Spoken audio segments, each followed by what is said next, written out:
Today we'll be seeing about the fried egg appearances in medicine. இது third video இந்த compilation seriesல மற்ற 2 வீடியோவை பார்க்க மறந்துடாதீங்க. ஸோ ஃபஸ்ட் நம்ம பார்க்க போகிறது என்ன அப்படின்னு பார்த்தீங்கன்னா ஒலிகோடென்ட்ரோக்ளையோமா. இது ஒரு கிளையல் செல் டியூமர், ஒலிகோடென்ட்ரோசைட்ஸ்லேருந்து அரைஸ் ஆகிற ஒரு டியூமர். ஸோ இதோடைய பயோப்சி ஸ்பெசிமெண்ட்டை நீங்கள் பார்த்தீங்க அப்படின்னா நமக்கு வந்து இந்த ஃப்ரைட் எக் அப்பியரன்ஸ் தெரியும். ஃப்ரைட் எக் அப்பியரன்ஸ் அப்படிங்கிறது என்ன அப்படின்னு பார்த்தீங்கன்னா இதில் இருக்க எல்லா செல்லுமே வந்து ஒரு ஸ்மால் ரவுண்ட் மோனோமார்பிக் நியூக்ளியஸ் இருக்கும். மோனோமார்பிக் என்ன, ஒரே மாதிரியான நியூக்ளியஸ் இருக்கும். ஸ்மால் ரவுண்ட் மோனோமார்பிக் நியூக்ளியஸ் இருக்கும். சுற்றி பார்த்தீங்கன்னா ரீஜியன் ஆஃப் கிளியரிங் இருக்கும். ஓகேவா, சுற்றி பார்த்தா ரீஜியன் ஆஃப் கிளியரிங் இருக்கும். இதுக்கு பேர் என்ன அப்படின்னா, இதுக்கு பேர் தான் நம்ம கிளாசிக்காக சொல்கிற அந்த ஃப்ரைட் எக் அப்பியரன்ஸ் அப்படிங்கிறது. அண்ட் இதோடைய ஸ்மால் டெலிகேட் பிளட் வெசல்ஸ் இருக்குது. இதுக்கு வந்து சிக்கன் வயர் வாஸ்குலேச்சர் அப்படின்னு பேர் சொல்லியிருக்காங்க. ஓகே, இது ரெண்டுமே டெஸ்ட் பண்ணப்படுற ஒரு இம்பார்ட்டன்ட் கொஸ்டின். ஓகே, நெக்ஸ்ட் வந்து ஹேரி செல் லுக்கீமியா. இது வந்து ஒரு பி செல் டியூமர். ஸோ இதில் நீங்கள் பார்த்தீங்க அப்படின்னா போன் மேரோ பயோப்சி எடுத்தீங்க அப்படின்னா மட்டும்தான் இது தெரியும். ஏன்னா யூஸ்வலாக ஹேரி செல் லுக்கீமியாவில் மைலோ ஃபைப்ரோசிஸ் இருக்கும், அதாவது போன் மேரோ ஃபைப்ரோசிஸ் இருக்கும். ஸோ டிஃப்யூஸ் போன் மேரோ ஃபைப்ரோசிஸ் இருக்கிறதுனால போன் மேரோ டாப்பிங் பண்ணிங்க அப்படின்னா யூஸ்வலாக ட்ரை டேப் தான் கிடைக்கும். ஓகேவா, ஸோ அதனால் போன் மேரோ பயோப்சி எடுத்து பார்த்தோன்னா ஹேரி செல் லுக்கீமியாவில் மேரோவில் வந்து lymphoid cells, small lymphoid cells நிறையா தெரியும். இது எல்லாமே உங்களுக்கு ஸ்மால் லிம்ஃபாய்ட் செல்ஸ் தான். இதில் வந்து இந்த நியூக்ளியஸ் நீங்கள் நல்லா பார்த்தீங்கன்னா இது வந்து ஓவாய்ட் ஆர் இன்டென்டட் நியூக்ளியை அப்படின்னு சொல்லலாம். ஓவாய்ட் ஆர் இன்டென்டட் நியூக்ளியன்னு சொல்லலாம். இது ஃப்ரைட் எக் அப்பியரன்ஸ் ஷோ பண்ணும். ஃப்ரைட் எக் அப்பியரன்ஸ் அப்படின்னா என்னென்னா செல்லை சுற்றி கிளியரன்ஸ் இருக்கிறது. ஓகேவா, ஒரு பெரி நியூக்ளியர் ஹேலோ இருக்கும். ஓகேவா, செல்லை சுற்றி கிளியராக இருக்கும். இதுக்கு பேர் தான் ஃப்ரைட் எக் அப்பியரன்ஸ். இந்த ஹேரி செல் லுக்கீமியான்ற டியூமர்லையும் நம்ம பார்க்க முடியுது. இதில் வந்து வெரி இம்பார்ட்டன்ட் திங் என்னென்னா, இதில் ஈஸியாக டெஸ்ட் பண்ணுறது வந்து இது BRAF V600E அப்படின்ற மியூட்டேஷன் பாசிட்டிவ் அண்ட் இது வந்து ட்ராப் பாசிட்டிவ்.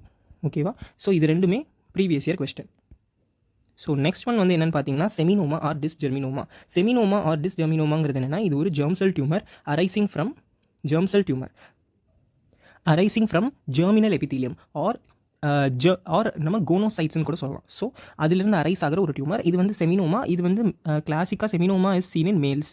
ஓகே, செமினோமா வந்து மேல்ஸில் தான் இருக்கும். அண்ட் இதோடைய கவுண்டர் பார்ட் ஃபீமேலில், அதுக்கு பேர் டிஸ்ஜெர்மினோமா அப்படின்னு சொல்கிறது. ஓகே, ஸோ ஃபீமேல்ஸில் டிஸ்ஜெர்மினோமா இருக்கும். இப்போ இந்த டியூமருடைய செல்ஸும் பார்த்தீங்க அப்படின்னா இதுவுமே வந்து நமக்கு ஃப்ரைட் எக் அப்பியரன்ஸ் ஷோ பண்ண போகுது. இந்த நியூக்ளியஸ் வந்து நல்லா டார்க்காக ரவுண்டாக இருக்கும். ஸோ ஒரு நியூக்ளியஸ் எடுத்துப்போம், இது நல்லா ரவுண்ட் டார்க் நியூக்ளியஸாக இருக்கும். அண்ட் அதை சுற்றி பார்த்தீங்க அப்படின்னா வந்து கிளியர் சைட்டோபிளாசம் இருக்கிறதுனால ஒரு நியூக்ளியர் ஸ்பேஸ் இருக்குது, பெரிய நியூக்ளியர் ஸ்பேஸ் இருக்குது. ஸோ இது ஒரு ஃப்ரைட் எக் அப்பியரன்ஸ் ஷோ பண்ணும். இதில் கேரக்டரிஸ்டிக் ஃபைண்டிங் என்ன அப்படின்னா இந்த டியூமர் எல்லாமே ஷீட்ஸ் ஆஃப் செல்ஸாக அரேஞ்ச் ஆயிருக்கு. இந்த ஷீட்ஸ் எல்லாமே எப்படி செப்பரேட் ஆயிருக்கு அப்படின்னு பார்த்தீங்கன்னா இந்த ஃபைப்ரஸ் செப்டாவால் தான். ஸோ இந்த ஃபைப்ரஸ் செப்டா கிளாசிக்காக என்ன தெரியுது, இங்கே இருக்கிறது எல்லாமே லிம்ஃபோசைட்ஸ். ஸோ ஃபைப்ரஸ் செப்டா வந்து லிம்ஃபோசைட்டிக் இன்ஃபில்ட்ரேஷனோட இருக்கும். ஸோ இது ரெண்டும் தான் இதில் கிளாசிக் ஃபீச்சர். ஓகே, நெக்ஸ்ட் வந்து clear sell renal sell carcinoma.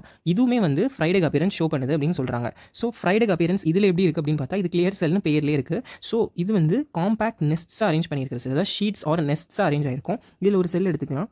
For example இந்த செல் எடுத்திங்க அப்படின்னா இந்த இடத்துல நியூக்ளியஸ் இருக்குது, இதை சுற்றி ஹேலோ இருக்குது. ஸோ இதை சுற்றி ஒரு கிளியர் சைட்டோபிளாசம் இருக்கிறதுனால and it has a distinct membrane. So அதனால் இது வந்து பார்த்திங்க அப்படின்னா ஃப்ரைட் எக் அப்பியரன்ஸ் ஷோ பண்ணுதுன்னு சொல்கிறாங்க. நெக்ஸ்ட் வந்து என்ன அப்படின்னா மேலசீஷியா ஃபர்ஃபர் அப்படின்றது என்ன, மேலசீஷியா ஃபர்ஃபர்ன்றது இது ஒரு ஃபங்கை. இது வந்து எதில் க்ரோ ஆகும் அப்படின்னு பார்த்திங்க அப்படின்னா சாபராஸ் டெக்ஸ்ட்ரோஸ் அகாரில் க்ரோ ஆகும். ஸோ ஃபங்கல் கல்ச்சர் யூஸ்வலாக நம்ம சாபராஸ் டெக்ஸ்ட்ரோஸ் அகாரில் தான் க்ரோ பண்ணுவோம். அண்ட் இது மேலே வந்து நீங்கள் ஆலிவ் ஆயில் ஓவர்லே பண்ணணும். ஸோ ஆலிவ் ஆயில் ஓவர்லே பண்ணிவிட்டு சாபராஸ் டெக்ஸ்ட்ரோஸ் அகாரில் க்ரோ பண்ணிங்க அப்படின்னா Malassezia furfur will show fried egg appearance. Okay, so next வந்து என்ன அப்படின்னு பார்த்தீங்கன்னா mycoplasma. So mycoplasma also shows fried egg appearance. எந்த அகாரில் ஷோ பண்ணுது அப்படிங்கிறது தான் இம்பார்ட்டன்ட். ஈட்டன்ஸ் அகார் அப்படின்னு ஒன்று இருக்குது. ஸோ ஈட்டன்ஸ் அகார் அப்படிங்கிறது வந்து ஒரு இம்பார்ட்டண்ட்டான ஒரு cholesterol containing medium. So Eaton's agar வந்து ஃப்ரைட் எக் அப்பியரன்ஸ் ஷோ பண்ணும். இந்த காலனிஸ் எல்லாமே மைக்ரோஸ்கோப்பில் தான் பார்க்க முடியும். ஸோ இதுவுமே வந்து நமக்கு ஃப்ரைட் எக் அப்பியரன்ஸ் ஷோ பண்ணும். ஸோ மைக்கோபிளாஸ்மாவில் மெயினாக தெரிய வேண்டியது இது வந்து நம்ம PPLOs அப்படின்னு சொல்லுவோம். ஸோ PPLOs அப்படின்னு சொல்லுவோம் அது. ஓகேங்களா, ஸோ நெக்ஸ்ட் எர்சீனியா பெஸ்டிஸ் அப்படிங்கிற ஒரு என்ட்ரோபாக்டீரியஸையை சேர்ந்த ஒரு பாக்டீரியா. ஸோ இந்த காலனி மார்ஃபாலஜி வந்து நம்ம ஷீ பிளட் அகாரில் பார்த்தோம் அப்படின்னா டிஸ்டிங்க்டாக நமக்கு 24 ஹவர்ஸில் ஒரு காலனி தெரியுது. அது என்னென்னா pin point translucent and grey white colour காலனின்னு சொல்கிறாங்க. இதுவே 48 to 72 ஹவர்ஸ் வரைக்கும் நம்ம விட்டோம் அப்படின்னா இதில் ஒரு எல்லோ டிண்ட் வர ஆரம்பிச்சிடும். இதுக்கு பேர் ஹேமர்டு காப்பர் அப்பியரன்ஸ். இதுவே நீங்கள் இன்னும் கொஞ்சம் நேரம் 48 to 72 ஹவர்ஸ் விட்டிங்க அப்படின்னா இது ஃப்ரைட் எக் அப்பியரன்ஸ் ஷோ பண்ணும். இது பார்த்தீங்கன்னா நல்லா தெரியும், ஃப்ரைட் எக் மாதிரி இருக்கா. ஸோ இது வந்து ஃப்ரைட் எக் அப்பியரன்ஸ் ஷோ பண்ணும். நெக்ஸ்ட் மல்டிபிள் மைலோமாவில் இருக்க பிளாஸ்மா செல்ஸ் பார்த்திங்க அப்படின்னா இவங்கெல்லாம் குளோனல் பிளாஸ்மா செல்ஸ். ஏன் இது வந்து நம்ம இதுதான் ஒரு பிளாஸ்மா செல், இது ஏன் குளோனல் பிளாஸ்மா செல்னு சொல்கிறோம்னா இங்கே வந்து இது வந்து இம்யூனோகுளோபுலின் ஓவர் எக்ஸ்பிரஷன்னால இதுக்கு வந்து ஒரு ஃப்ரைடேக் அப்பியரன்ஸ் வருது. இது எல்லாமே டியூமர் செல்ஸ். ஸோ இதில் பார்த்திங்கன்னா நல்ல ஒரு பெரிய நியூக்ளியஸ் இருக்குது. ஓகே, அண்ட் அதுக்குள்ளே அதுக்கு வெளியில் பார்த்திங்க அப்படின்னா இருக்க இந்த பிளாஸ்மா செல் வந்து இதோடைய பார்டர்ஸ் வெல் டிஃபைன்டாக இருக்குது. அண்ட் இந்த இடத்துல உங்களுக்கு வந்து சைட்டோபிளாசம் இருக்குது. ஸோ இது வந்து என்னென்னா இதுவும் ஒரு ஃப்ரைடேக் அப்பியரன்ஸ் தான். இந்த குரோமாட்டின் இதுக்குள்ளே இருக்க குரோமாட்டினை வந்து நம்ம வந்து கிளாக் ஃபேஸ் குரோமாட்டின் அப்படின்னு சொல்லலாம். ஓகேவா?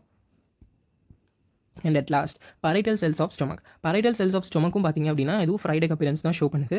இங்கே வந்து பரைட்டல் செல்ஸ் ஆஃப் ஸ்டொமக் என்ன செக்ரீட் பண்ணும் அப்படின்னு பார்த்தோன்னா HCl அண்ட் இன்ட்ரின்சிக் ஃபேக்டர் ரெண்டும் செக்ரீட் பண்ணுது. ஸோ பிங்க் கலர் சைட்டோபிளாசம் இருக்கிறதுனால இது வந்து நல்ல நமக்கு ஒரு ஃப்ரைடேக் அப்பியரன்ஸ் மாதிரி தெரியுது.